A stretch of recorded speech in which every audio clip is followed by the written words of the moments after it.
I'm standing still, but the room's turned sideways. Sideways and spinning, when everything's supposed to be right side up. But my insides are upside down, and everything outside's closing in. I've been here before. I know this space, this feeling, the weight pushing down on my chest while my ribs shatter and break under the kind of pressure they're not meant to take. And I can't breathe. I blink.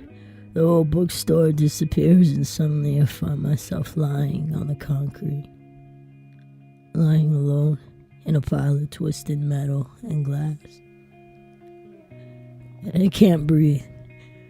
God, I can't breathe. My lungs don't remember how because panic's puncturing them with twisted metal and glass. I gasp. And I want to scream. But there's no sound around here. There's nothing but shadows and pain. I open my mouth again to say her name so she hears me. So she can pull me out of this space. But there's no air in this place. I'm stuck in between the here and now and my past. I shut my eyes because if these memories last another moment, I'll crack into a million little pieces in front of a million little strangers who are waiting on my next mistake. So I blink again, switch back into the reality I can take, and find myself in the bookstore, still a boy wearing the crumbling mask of a man, standing in the place where the panic began. Alone, in a crowded room, full of no-name faces, I find myself without her, without air, without anyone who understands, and I can't breathe. God, I can't breathe. I back into the corner of the stage and watch waves of people closing in around me. I'm drowning in their questions and their desperation and their obsessions. In Jersey's absence, I need her here. I need her voice to ground me, to tell me everything's okay, that she's not upset, that she doesn't regret this or us or everything I said. I still can't believe what I fucking said. Everything was fine. I saw it on her face. I saw her eyes light up from behind her tears while she stood in the back of the room with the truth scribbled on her hand. And I ruined it. I ruined everything. I lost my mind, lost control of my mouth, and handed her name to the crowd. And they're devouring it. Alex's name is on everyone's lips when it should only be on mine. But now every single person in this room owns a piece of who she is. All they have to do is dig until they find the rest of the puzzle. Panic steps up to the plate and smashes a home run of a swing right into the center of my chest. Shock knocks the fight out of me and my whole body goes numb. I stumble backwards, a little too fast, trip over my feet and hit the stage floor with a thud that brings the chaos in the room to a stop. Lisa pushes through the mob and says something to me, but I can't hear her. My heart's beating so fast the only sound filling my ears is the rush of blood swirling around my skull. I shut my eyes, hoping it'll stop the room from tilting off its axis, but it doesn't change a damn thing. Even in the dark, I can feel myself spiraling out of control along with the situation. The razor pinch of Lisa's nails in my arm snaps me out of the shadows and forces me back up to the surface. She's yelling. I can't tell if she's yelling because she's worried or because she's pissed that I'm ruining her event, but She barks at security to help me stand up when my body refuses to do it on its own. 2 bulky arms hook themselves under mine and I'm back on my feet again. But my legs are still too stiff and clumsy to do much of anything.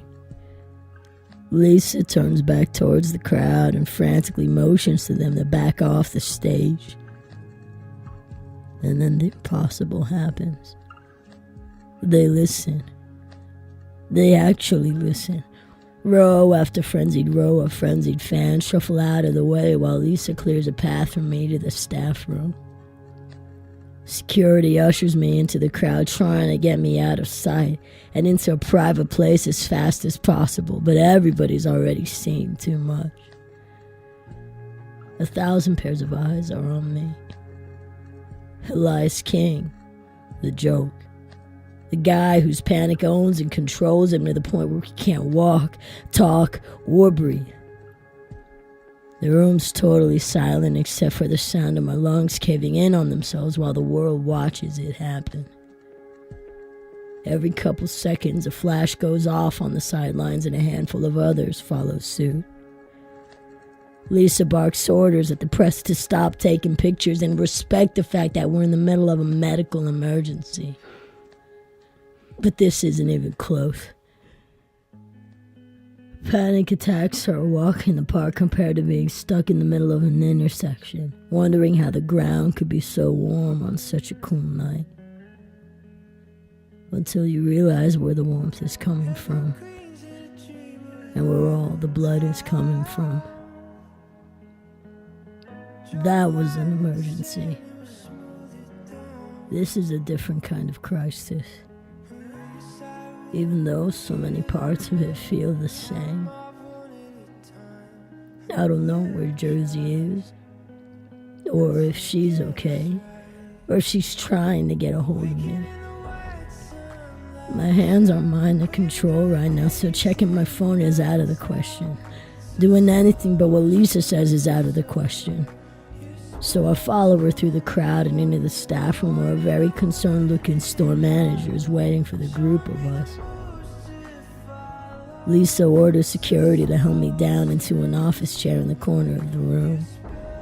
She slaps on her PR face and assures Mr. Manager that I'm fine, even though he can clearly see that I'm not. I ignore the conversation and focus all my energy on trying to calm down to the point where I can get my hands to coordinate themselves enough to dig my phone out of my pocket. I try to remind my lungs how to breathe the way Dan taught me. It half works, but I'm still wheezing like a penny whistle. I don't want Jersey to hear me like this, but I need to talk to her. Sadly, life doesn't give a shit about giving me what I need. So I decide to wrestle the anxiety raging in my veins until I get back in control. I push through the panic, grab my phone, and find a series of missed calls from Jersey plastered across my screen. It takes me a half a second to make the decision to call her back. It takes Lisa even less time to snatch my phone out of my hand and lock it away in her attaché. What the fuck, Lisa? I go almost 20 minutes without saying a word, and the first ones out of my mouth couldn't feel more perfect. Dan used to tell me that the best thing to stop a panic attack in its tracks was finding a method to calm myself down. But apparently losing my shit works wonders too. I sit up and grab for her bag, but she hands it to a security guard who she knows I'm not stupid enough to fight with to get it back. Don't even start with me right now, Elias. Do you have any idea of the kind of shitstorm you just caused? What the hell happened to you out there? I'm not good with crowds. We've been over this. Honey, I've dealt with talent that aren't good with crowds before, but that episode wasn't anything close to being a case of stage fright. Is there something going on that you're not telling me about? In case you've forgotten, you're contractually required to tell me if there are any changes that interfere with you being able to meet your press obligations and... She starts talking a million miles a minute, so I tune her out. I have absolutely no intention of explaining the extent of my problems in any more detail than I already have. I told her about the whole anxiety thing when I first signed with her because I thought she'd understand. I thought she meant it when she told me that she'd only book me events that I was comfortable with so we could avoid aggravating my condition. But that's the thing about publicists. They say a lot of fancy schmancy bullshit when there's money to be made and a contract on the table. But as soon as Lisa got my name on the dotted line, she turned back into the person she always was. Another shark out for blood. Are you even listening to me? Can you or can't you finish this event? There's over 500 people out there who paid to get a signed copy of your book. Lisa, I will do anything you want if it'll get you to stop talking and give back my fucking phone. Lisa startles a little. It's small, but she jumps back at the bite of my voice and I immediately regret snapping at her at all. I've seen that reaction before. Mom used to do it all the time whenever Dad got angry or impatient with her. Maybe these are the moments my mom keeps noticing. The ones where I lose my temper to the point where I'm not just like him. I am him.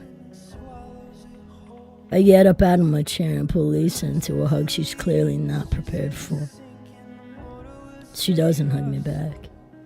She just stands there waiting until I finish while I try to hide my embarrassment behind a genuine apology. I'm sorry. I shouldn't have freaked out at you like that. She worms her way out of my grip and straightens out the creases in her suit jacket. It's fine. Look, can you do this event or not? She asks me like I have a choice.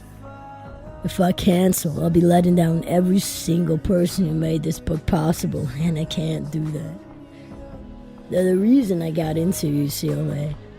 They're the reason my mom doesn't have to worry about college tuition. They're the reason my book got big enough to bring Jersey back. I can't leave. Even though I want to. Even though the only thing running through my mind is where Jersey ran off to. I'm stuck here whether I want to be or not. I'll do the signing under one condition. I say. Something like relief washes over Lisa's face, but she still looks angry. Probably the Botox. I need to make a phone call. It'll be 2 minutes tops. I promise. She snaps open her bag, whips out my phone, but still hesitates to hand it to me. Depends on who you're calling. What?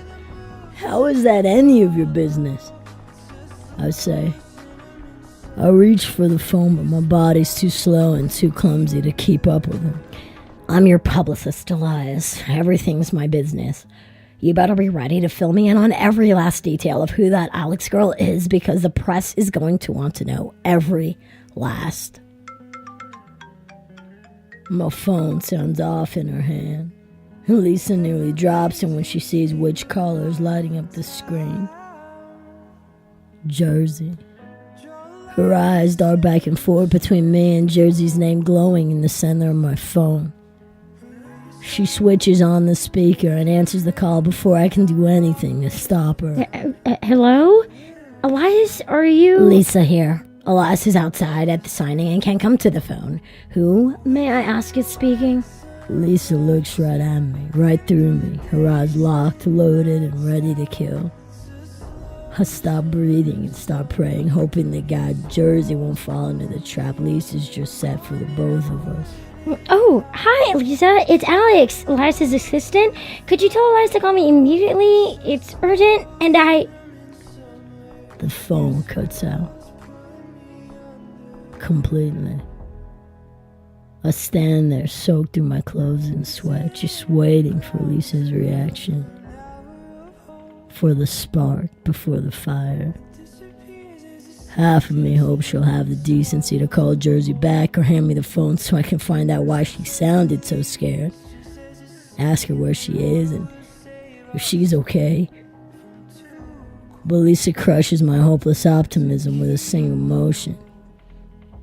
She unlocks her bag and drops my phone back inside where I can't reach it. My mouth's too dry to speak, And even if I could, I don't know what I'd say. What do you say to someone who owns your secrets? And when were you gonna tell me, Elias? I wasn't. I didn't think you needed to know. I need to know everything when it comes to you. Otherwise, I can't protect you if you're slipping details to the public that I don't know about. They're going to eat you alive, Elias. Making mistakes like the one you did earlier could cost you everything. You, me, and that girl. I would do anything for that girl. I protect that girl with my life, and what we do together isn't anybody's business. Lisa looks me up and down and crushes my paper-thin attempt at confidence with a bat of an eyelash. I know what she's gonna say before she says it. I just wish she wasn't right. Honey, she's everybody's business now.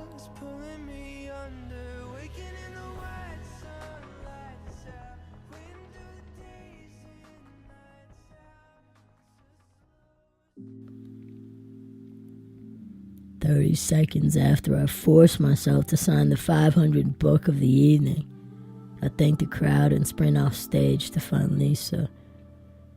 She's blabbering into her phone in the back of the staff room and ends the call right when I step in the door. You, outside? No.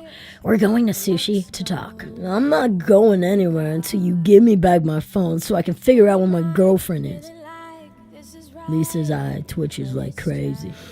Your girlfriend is the last thing on my list of priorities right now. Well, she's on the top of mine, so you can give me my phone back or go to sushi by yourself, I say. She grabs her bag, digs my iPhone out of its jaws, and shoves it over in my direction. There.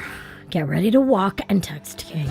There are still fans around, and we can't afford anyone eavesdropping on your phone calls and spreading rumors all over the place, so wait until we get inside the car to call her back. Clear? Whatever you say, Lise. Security flanks me again, and I follow their lead while firing off a series of texts to Jersey. She doesn't respond to anything, which sends my blood pressure through the roof.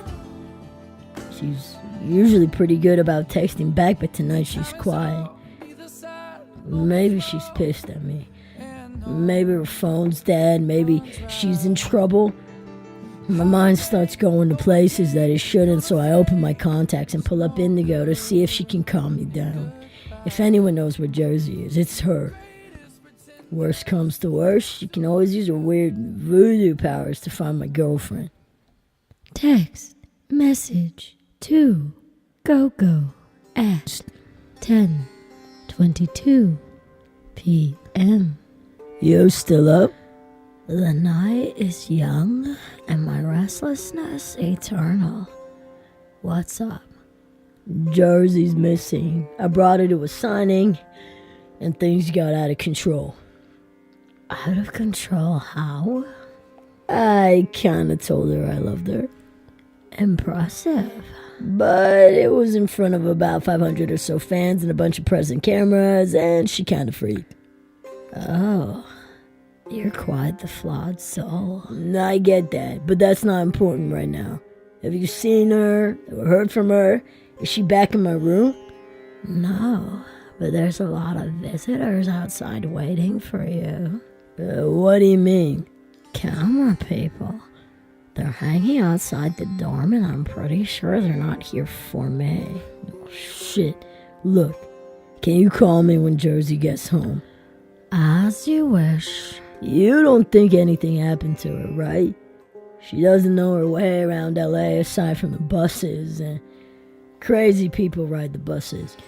You're a crazy person, and she rides around with you, so I don't see your point. No, I'm serious, Gogo. I'm worried about her. Don't.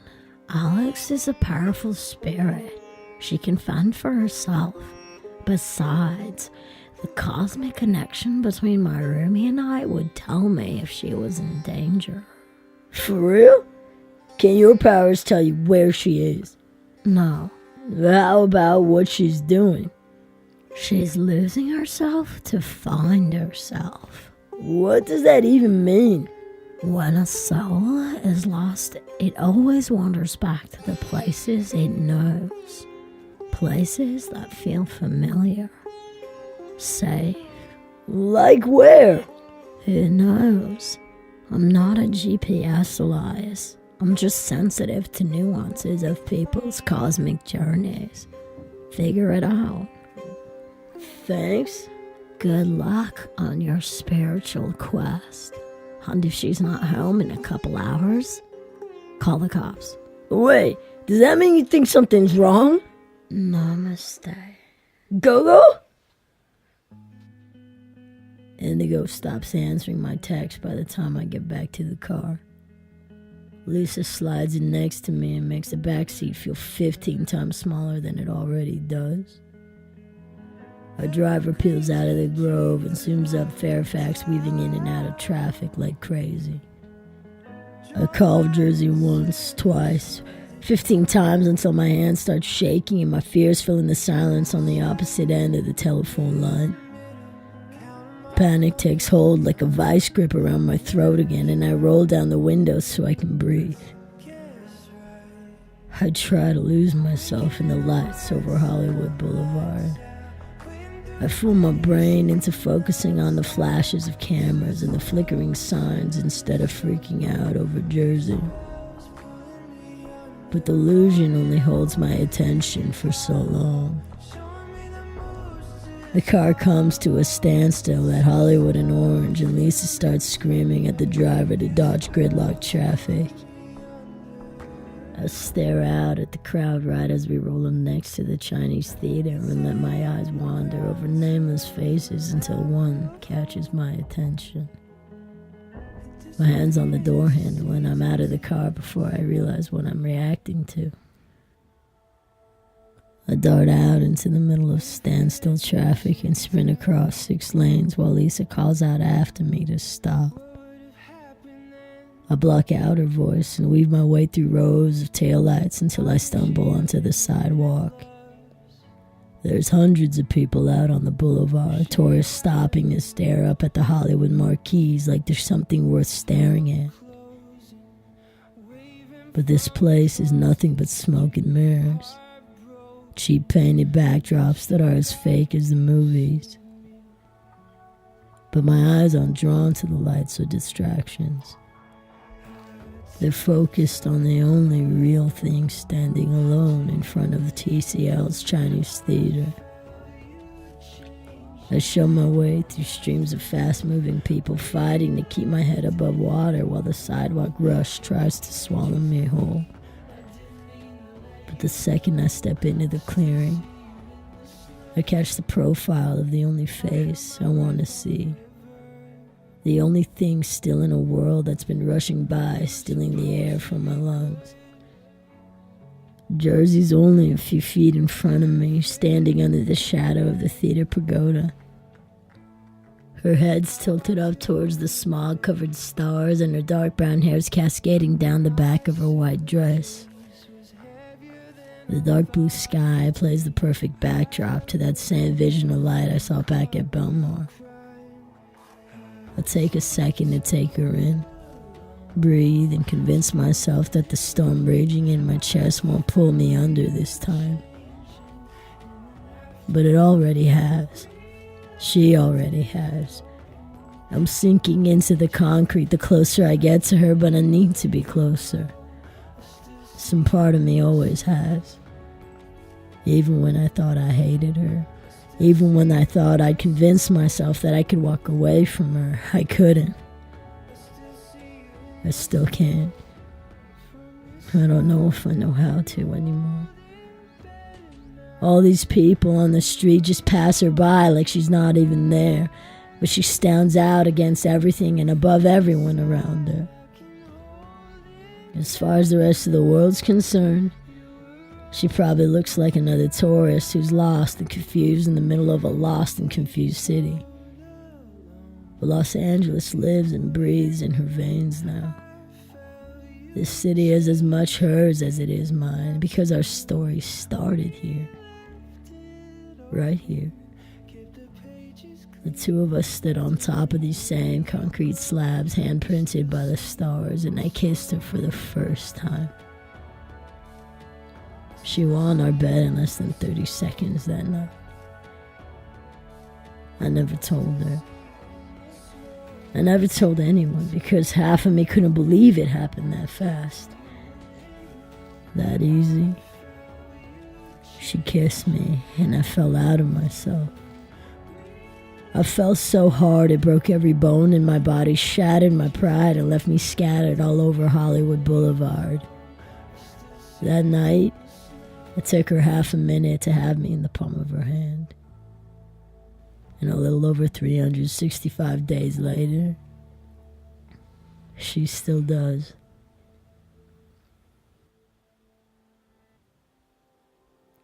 I take another step towards her, but I'm not close enough for her to notice me yet.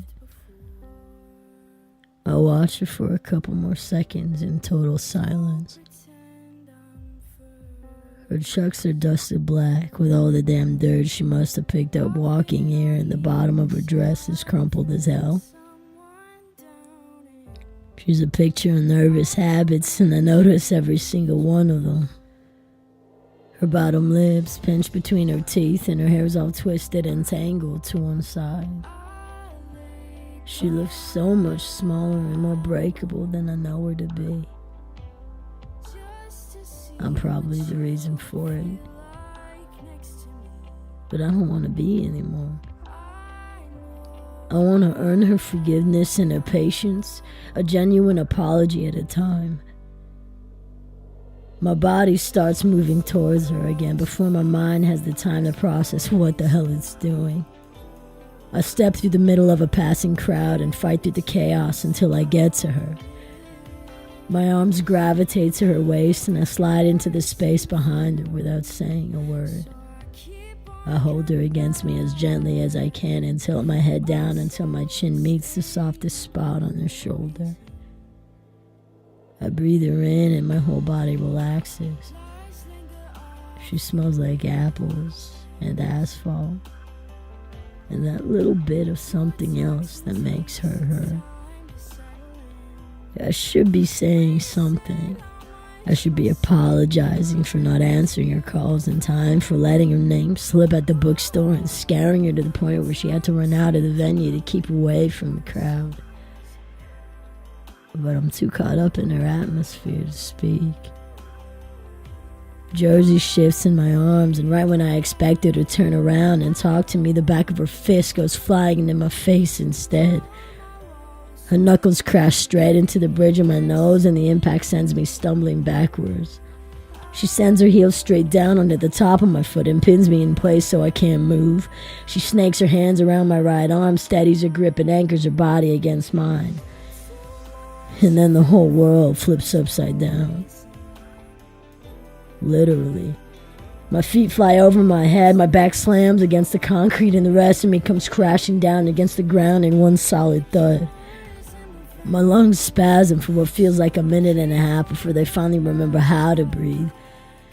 I gasp in mouthfuls of air while everyone and their grandmother stops to look at me lying on the floor like some kind of injured zoo animal. I have no idea what just happened, or who the girl who just attacked me like a Shaolin warrior is, because it sure as hell couldn't be Jersey. I mean, I knew she was strong. She's always been strong, but flipping me over like a flapjack has never happened. Ever. And I'd really like it if it never happened again. At least outside of the bedroom anyway.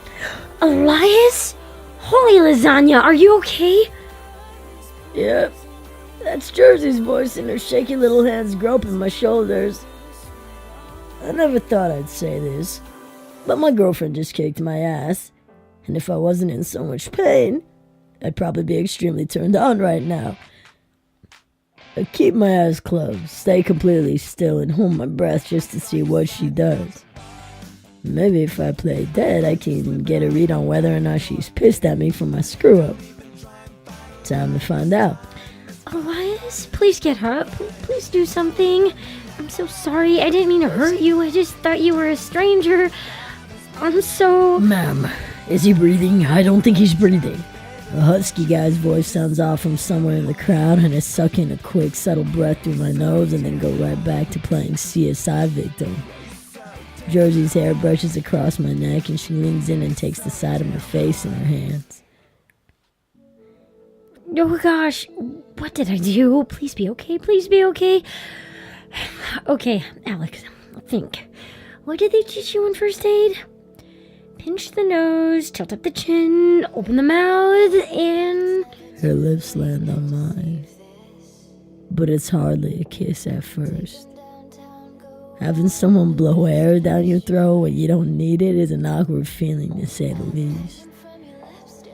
But right before she pulls away to start pumping my chest, I slide my hand along the side of her neck, tilt my head up, and kiss her. I kiss the hell out of her, and nothing about it's innocent. I lose my hands in her hair, I graze my tongue along her mouth, and we connect until she knows just how sorry I am.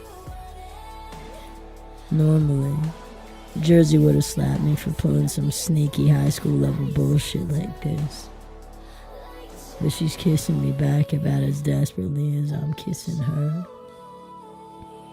Our mouths make up for the last couple hours within seconds. I don't know what it is about Hollywood Boulevard, but there's magic somewhere in these streets. Something about this place brings out the best and worst in us and always manages to draw a crowd. People are cheering, just losing their minds, clapping and whistling like they did before. I haven't been to many reunions, but I'm pretty sure this is the best one I've ever had. Real talk. I sit up and tease Jersey into kissing me the way she did the first time we came here. I take her bottom lip between my teeth while she buries her fingers knuckle deep into my hair. Before I know it, my hands are locked around her waist and I'm lifting her up off the ground and into the air like she's weightless. We are weightless. She smiles against my lips, and that smile's enough to lift a year's worth of brokenness out of my blood. She pulls away from me and stares down into my eyes. The same eyes that have been lonely for her since she left. That say everything and nothing. That only belong to her. And I don't know what she sees in me. But for the first time in 365 lost and lonely days, I'm finally looking up.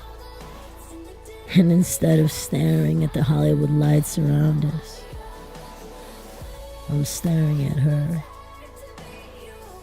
And only her. 'Cause the sky's always been in her eyes. And I'm lost in her stars tonight.